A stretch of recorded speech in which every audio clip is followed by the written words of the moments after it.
তরুণ রাজনীতিবিদ, আমি অত্যন্ত তাকে সবিনয় বলতে চাই।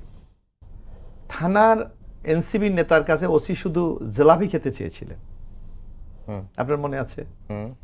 তার জন্য তাকে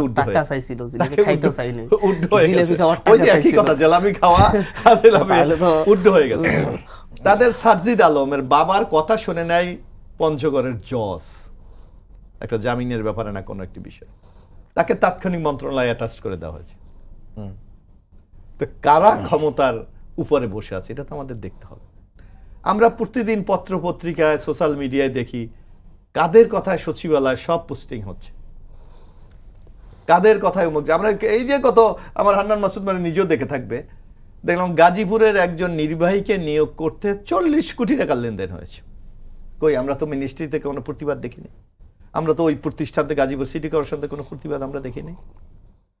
অর্থাৎ কারা সরকারকে ডমিনেট করে বাংলাদেশের সবাই জানে যে এনসিবি বর্তমান এই সরকারকে ডমিনেট করছে।